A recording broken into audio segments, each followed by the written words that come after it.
The knock came at 2:07 a.m. Not a polite knock, not a sorry to disturb you knock. This was the kind of knock that meant business.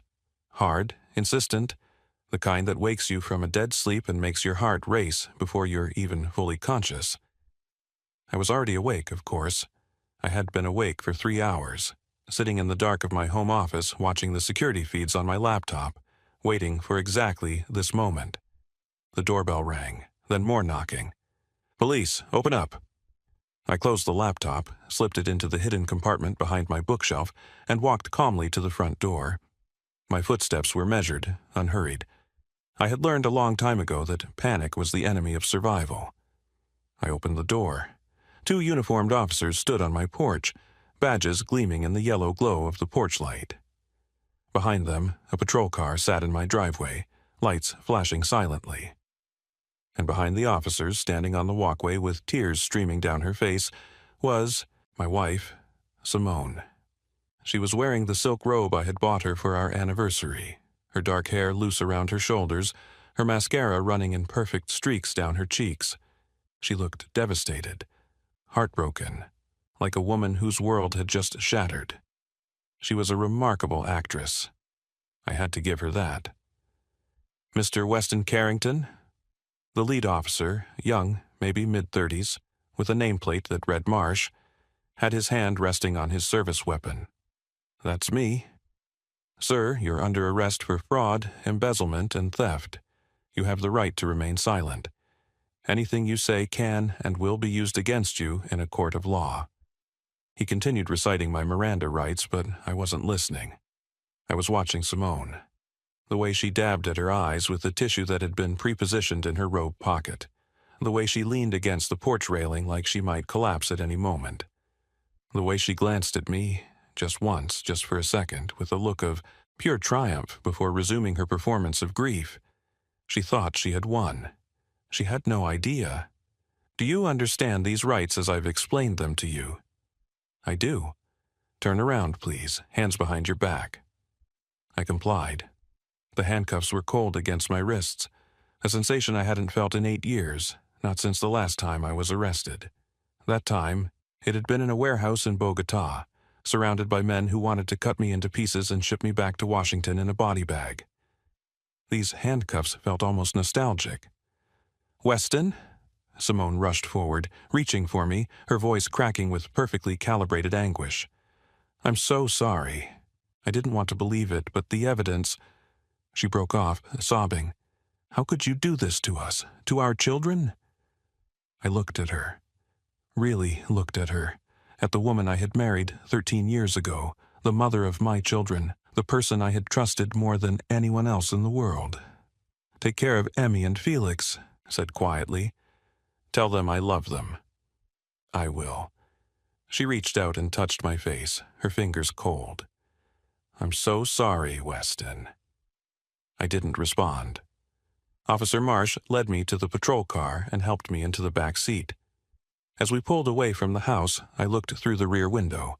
Simone was standing on the porch watching me go, her hand pressed to her mouth in a gesture of shock, but I could see her smile. Just for a moment, when she thought no one was looking, the mask slipped.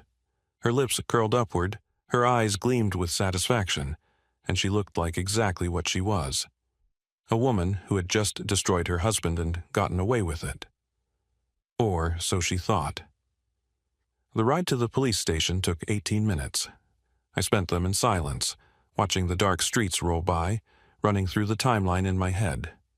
3 months of preparation, 47 hours of audio recordings, over 200 photographs, bank records, email chains, text messages, video, surveillance. Everything I needed to destroy Simone, Archer, and their entire conspiracy. I had let myself be arrested because I needed this to be official. I needed the charges on record. I needed the police department to process me, to enter my information into their system, to create a paper trail that couldn't be disputed or dismissed. And I needed Simone to believe, absolutely and completely, that she had won. Because when people think they've won, they get careless. They celebrate. They make mistakes.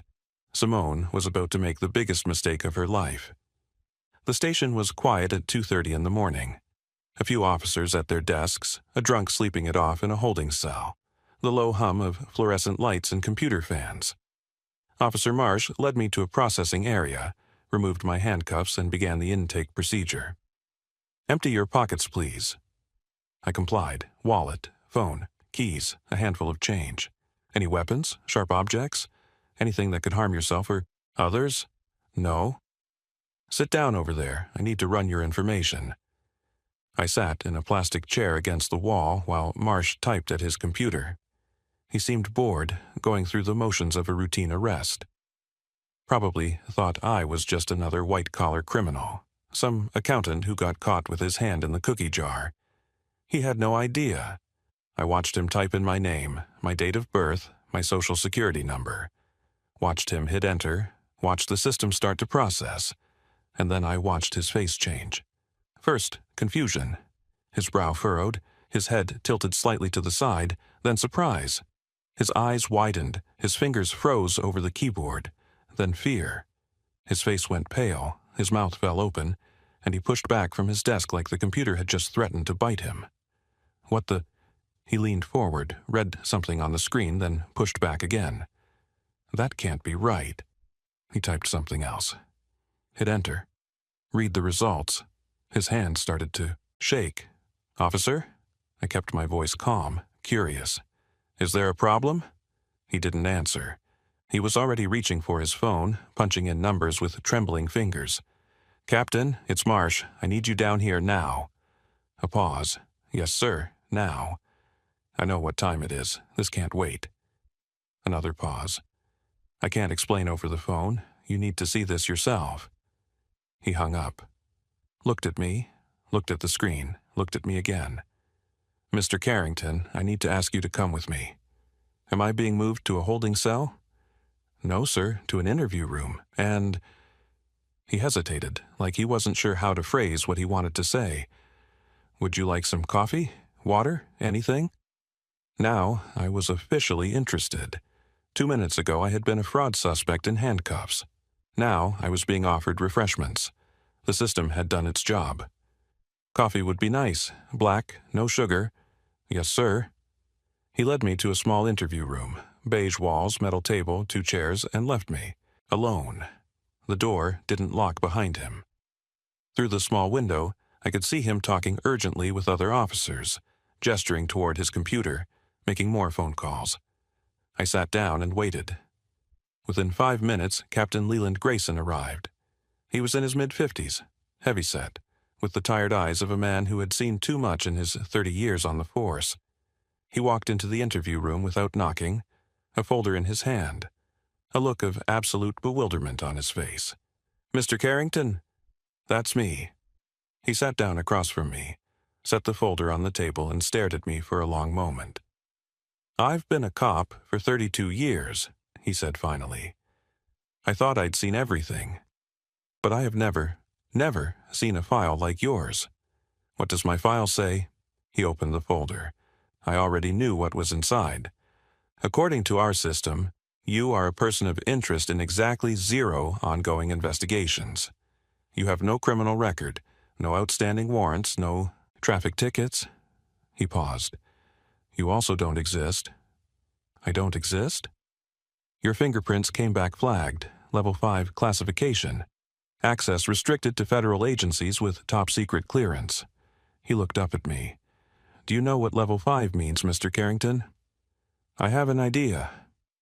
"It means that whatever you are, whoever you are, you're way above my pay grade. It means I'm not even supposed to know you exist, let alone have you sitting in my interview room at 3 in the morning." The door opened. Officer Marsh entered with my coffee, set it carefully in front of me, and retreated to the corner of the room like he was afraid to get too close. "I've already made calls," Captain Grayson continued. "The FBI field office, the Department of Justice, everyone I could think of who might have answers. Do you know what they told me?" "I'm curious." "They told me to hold you, don't release you, don't question you, don't do anything except wait." He leaned back in his chair. "Someone is coming. Someone very high up. And until they get here, I'm supposed to treat you like, and I quote, a visiting dignitary. I took a sip of my coffee. It was terrible, but I'd had worse in worse places. "Captain, may I ask you a question?" "By all means." "The fraud charges against me, the evidence that was submitted.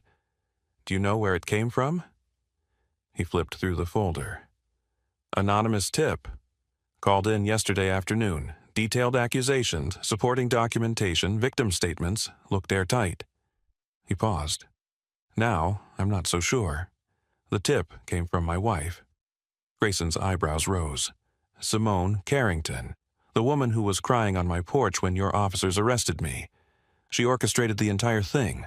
The forged documents, the fake victim statements, everything. She's been planning this for 3 months." "Why would your wife frame you for fraud?" "Because she's been having an affair for 3 years with a man named Archer Sinclair, because she discovered a bank account in my name containing $2.1 million. And because she thought if she could get me arrested and convicted, she could divorce me while I was incarcerated and take everything. The house, the children, the money." Grayson stared at me. "That's a serious accusation, Mr. Carrington." "It's also true, and I have evidence. 47 hours of audio recordings, 200 photographs, video surveillance, bank records, and email chains that document every step of her conspiracy. If you have all that evidence, why didn't you come to us? Why let yourself be arrested?" I smiled. "Because I needed everything on the record. I needed her to think she had won. And I needed to be sitting in this room, in this station, with your officers and your systems when the truth came out." The door opened again. A man walked in, tall, silver-haired, wearing a suit that cost more than most people make in a month. He moved with the quiet confidence of someone who was used to being in charge, used to walking into rooms and having everyone else defer to his presence. I recognized him immediately. Director Tobias Ives, FBI. "Everyone out," he said. "Now." Grayson stood up so fast he nearly knocked over his chair. Marsh was already gone before the director finished speaking. The door closed behind them, leaving me alone with one of the most powerful law enforcement officials in the country. Director Ives sat down across from me. "Spectre," he said quietly, "it's been a long time." "Director?" "When I got the call, I couldn't believe it. Weston Carrington, arrested for fraud in some suburban town in California. I thought it had to be a mistake." "It wasn't a mistake. I arranged it." His eyes narrowed. "You arranged your own arrest?" "I needed to be processed through the system. I needed the charges documented officially. And I needed my wife to believe she had destroyed me." "Your wife?" He shook his head slowly. "I've read the allegations, Weston. Fraud, embezzlement, theft from clients. Do you know how many people would have their careers destroyed by accusations like these?" "I do." "And you let it happen deliberately?" "I did." He leaned back in his chair, studying me with the sharp eyes of a man who had spent 40 years reading people. "Why? Because Simone has been planning to destroy me for 3 months. She and her lover, a man named Archer Sinclair, created forged documents, fabricated victim statements, and coordinated with a corrupt attorney named Priscilla Delaney to build a fraud case against me. Their goal was to get me arrested, divorced, and imprisoned while they took everything I have." "And you knew this was happening?" "I discovered it in January. I've spent the last 3 months running a counterintelligence operation against my own wife." Director Ives was quiet for a moment. "You ran a counterintelligence operation against your wife. She targeted a former CIA operative, she just didn't know it." I paused. "I have everything, Director. Audio recordings of her and Archer planning the frame, video of her forging documents in my home office, bank records showing Archer paying off the attorney, text messages, emails, phone logs, enough evidence to charge all 3 of them with conspiracy, fraud, filing false police reports, and obstruction of justice. Where's this evidence?" "In a secure location. I'll need your help accessing it. My laptop is hidden in my home office and Simone will be there." Director Ives nodded slowly. "I'll send a team. We'll secure the evidence and bring your wife in for questioning." He looked at me. "The children?" "Emmy and Felix, 12 and 9. They're asleep at the house. They don't know anything about this. We'll make sure they're protected. That's all I want, Director. The children are innocent in all of this." He stood up, straightened his jacket. "You know, Weston, most men in your position would have confronted their wife the moment they discovered the affair, would have filed for divorce, fought it out in court, made a lot of noise, but not you. I was trained to be patient. Patient." He smiled slightly. "You spent 18 years infiltrating criminal organizations. You took down cartels, arms dealers, human traffickers. You were one of the best operatives we ever had." He paused. "And your wife thought she could outsmart you. She didn't know who I was." "No." He walked to the door, then stopped and looked back at me. "That's the thing about cover identities, isn't it? They work a little too well sometimes. The people closest to you don't know the real you." I thought about that for a moment. Maybe that's for the best. Maybe. He opened the door. "Sit tight, Spectre. This is going to be a long night. Let me tell you who I really am. My name is Weston Thomas Carrington. I was born in 1975 in a small town in Virginia, the son of a factory worker and a schoolteacher. I was an unremarkable child in most ways. Decent grades, few friends. A quiet kid who spent most of his time reading books and taking apart electronics to see how they worked. But I had one gift that set me apart. I could become anyone. It started in high school. I would adopt different personas for different situations. The class clown with the jocks, the serious student with the teachers, the sensitive loner with the girls I wanted to impress. It wasn't manipulation, exactly. It was more like acting, like slipping into costumes that fit different occasions. By the time I got to MIT, I had refined this ability into something more sophisticated. I could change my body language, my speech patterns, my entire demeanor to match whatever role I needed to play. I could convince anyone that I was whoever I claimed to be. The CIA noticed. They recruited me in 1998, my senior year of college. A man in a gray suit approached me after class, handed me a business card, and said 6 words that changed my life. "Your country needs your talents." 3 months later, I was at a training facility in Virginia, learning the skills that would define the next 18 years of my existence. Surveillance, counter-surveillance, interrogation resistance, hand-to-hand combat, weapons proficiency, demolitions. Languages, I eventually became fluent in 7. But my primary skill was infiltration, my ability to become other people, to adopt identities so completely that even I sometimes forgot who I really was. They gave me a code name, Spectre. For 18 years, I was a ghost. I infiltrated drug cartels in Colombia, arms-dealing networks in Eastern Europe, human trafficking rings in Southeast Asia. I spent months, sometimes years, building covers, gaining trust, gathering intelligence that brought down some of the most dangerous criminal organizations in the world. I was arrested 17 times, shot 3 times, tortured twice. I watched friends die. I killed people who needed killing. And through it all, I remained invisible. A specter. By 2016, I was 41 years old. I had 2 children, Emmy, 4, and Felix, 1, and a wife who thought I was an IT consultant who traveled frequently for work. I had missed first steps and first words and countless bedtime stories. I had seen things that gave me nightmares I couldn't explain to anyone. I was tired. So I retired. The agency set me up with a pension fund, $2.1 million, a lifetime of danger pay and hazard bonuses, and a cover story. Weston Carrington, IT consultant, boring, forgettable, exactly what I needed. I thought I could finally have a normal life, a wife, children, backyard barbecues and soccer games and lazy Sunday mornings. I was wrong. I met Simone in 2010 during a brief leave between operations. She was working as an event planner for a charity gala I attended, beautiful and charming, and exactly what I needed after 6 months undercover in a Russian arms network. We talked for hours, exchanged numbers, went to dinner the following week. She seemed so normal, so refreshingly, blessedly normal. Within 6 months, I was in love. Within a year, we were married. My handler, Harlan Northwood, warned me. He had seen too many operatives marry civilian women, only to watch those marriages crumble under the weight of secrets and absences. "She doesn't know who you are," he said. "What happens when she finds out?" "She won't find out." "Everyone finds out eventually, Weston." But I ignored him. I was in love, and I was arrogant, and I believed that I could compartmentalize my life forever. Emmy was born in 2012, Felix in 2015, and for a few years everything seemed perfect. I missed birthdays and anniversaries due to business trips.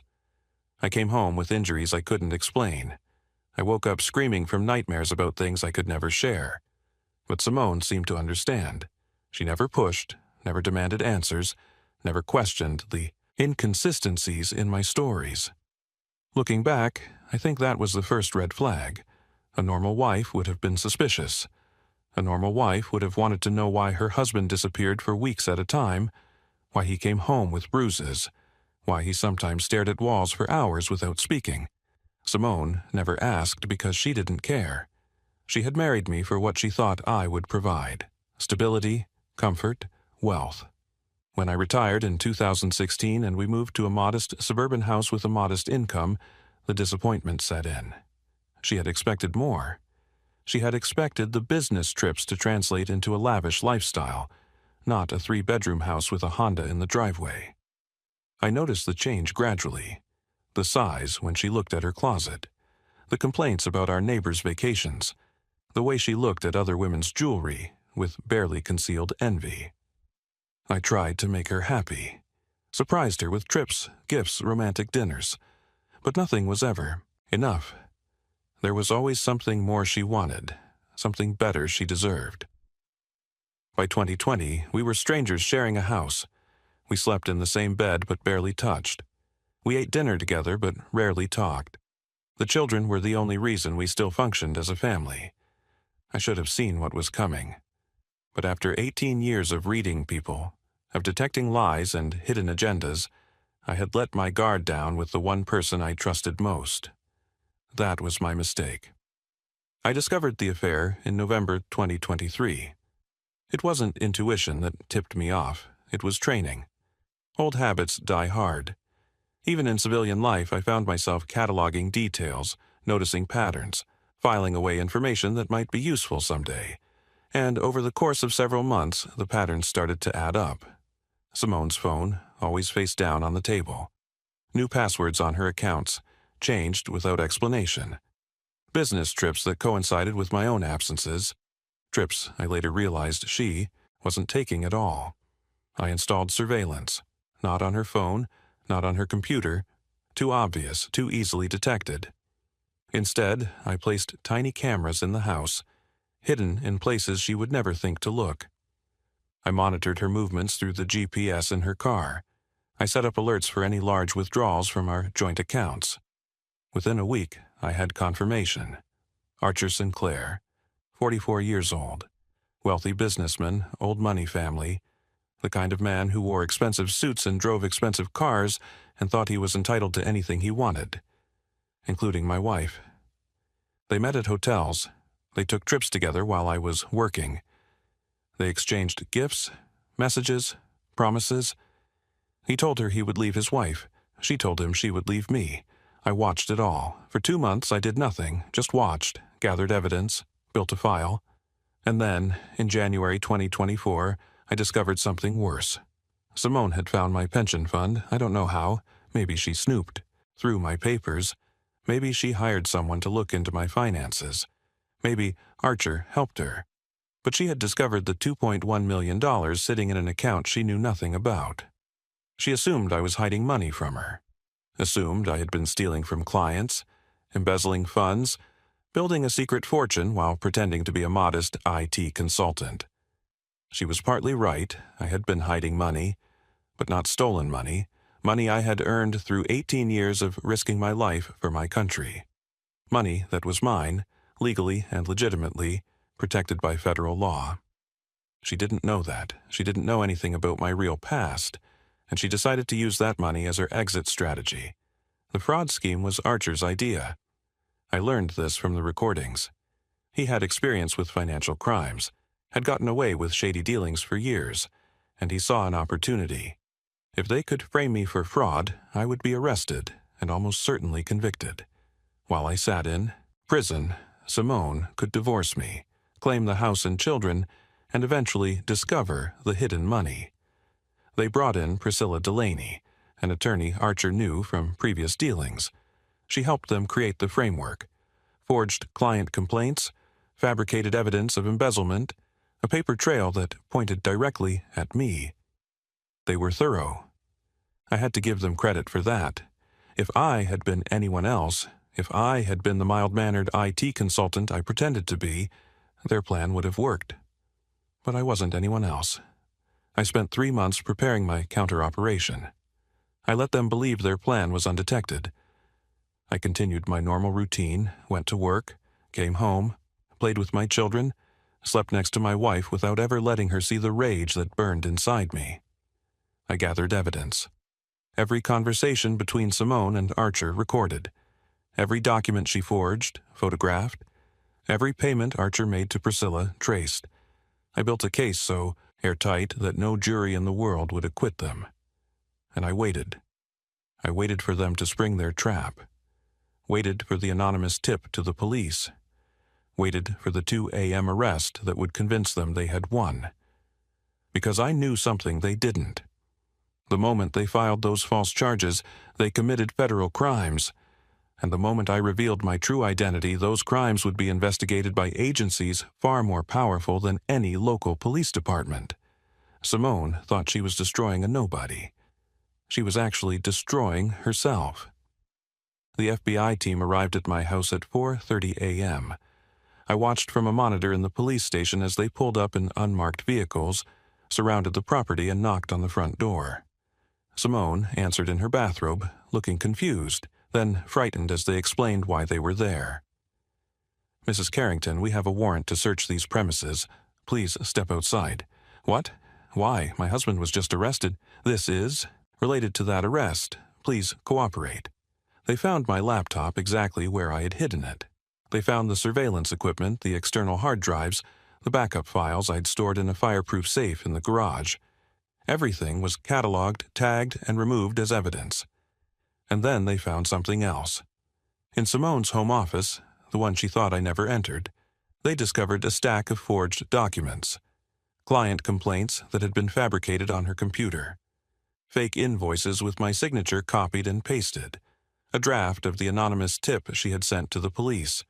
She had kept it all. Some criminals are smart enough to destroy evidence. Simone was not one of them. By 6 a.m., she was in handcuffs. By 7 a.m., Archer Sinclair had been picked up at his downtown apartment.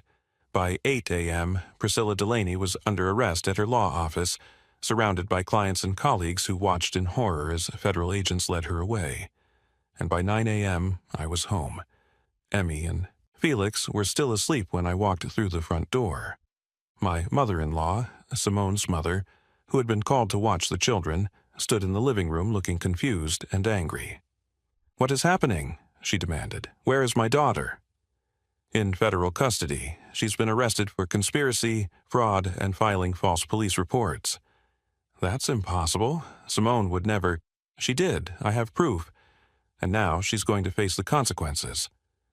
I walked past her, up the stairs to the bedrooms where my children slept. Emmy was curled up with her stuffed rabbit, her dark hair spread across the pillow. Felix was sprawled on his back, mouth open, making the little snoring sounds I had missed so many nights over the years. I stood in the doorway, watching them breathe. These were the people who mattered. Not Simone, not Archer, not the money or the house or anything else. Just my children. I had spent 18 years protecting strangers. Now I was going to protect the 2 people who actually needed me. The trials took place over the following year. Simone, Archer, and Priscilla were each charged with conspiracy to commit fraud, filing false police reports, and obstruction of justice. The evidence against them was overwhelming. Not just my recordings and surveillance, but the FBI's own investigation, which uncovered additional crimes I hadn't even known about. Archer, it turned out, had been embezzling from his own company for years. He had planned to use Simone's share of my hidden money to cover his losses before anyone noticed. When investigators started pulling at that thread, his entire financial house of cards collapsed. He pleaded guilty to avoid trial, 15 years in federal prison. Priscilla tried to fight. She claimed she had been manipulated by Simone and Archer, that she had no idea the documents she helped create were fraudulent. The jury didn't believe her. 10 years. And Simone? She went to trial. She hired the best lawyers money could buy, Archer's money, what was left of it, and she fought every charge with everything she had. It wasn't enough. The recordings destroyed her. Her own voice, planning my destruction, played in open court for everyone to hear. Her smug laughter as she discussed taking my children. Her cold calculations about how much money she would get. The jury deliberated for less than 4 hours. Guilty on all counts. 12 years in federal prison. I was in the courtroom when the verdict was read. I watched her face crumble, watched her turn toward me with something like desperation in her eyes. "Weston," she said, "please, the children will be taken care of," I said, "by me." I walked out of the courtroom and never looked back. Explaining everything to Emmy and Felix was the hardest thing I've ever done. Not the arrests, not the trials, not any of the operational challenges I faced during my years with the agency. Sitting down with my 12-year-old daughter and my 9-year-old son and explaining why their mother was going to prison. I kept it simple, age-appropriate. I told them that their mother had made some very bad choices, that she had broken the law, and that she had to face consequences for what she did. "Is it because of you?" Emmy asked. "Did she do something bad to you?" "Yes, sweetheart. She tried to hurt me, but she got caught." "Are you okay?" "I'm okay, and I'm going to be here for you, both of you, always." Felix didn't say much. He just climbed into my lap and held on, the way he used to when he was a toddler and something scared him. I held him back. Over the following months, we settled into a new routine. I took a consulting job that allowed me to work from home. The agency helped arrange it. One last favor for an old operative. I made breakfast every morning, drove the kids to school, helped with homework, attended every soccer game and dance recital. I was finally the father I should have been from the beginning. The kids asked about their mother sometimes.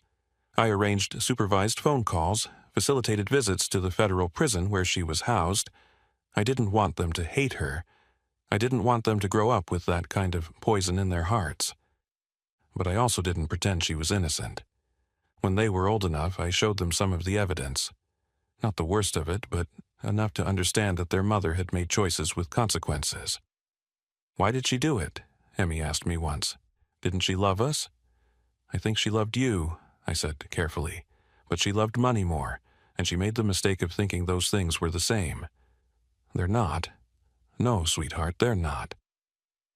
2 years have passed since that night. I'm 51 now. Still living in the same house, though I've redecorated most of the rooms, erasing traces of Simone, replacing them with photographs of me and the children, artwork Emmy made, certificates from Felix's baseball league. Emmy is 14, a teenager now, with all the drama and intensity that entails. She's discovered makeup and boys and social media, and she keeps me on my toes in ways that no CIA training ever prepared me for. Felix is 11. He's quieter than his sister, more introspective.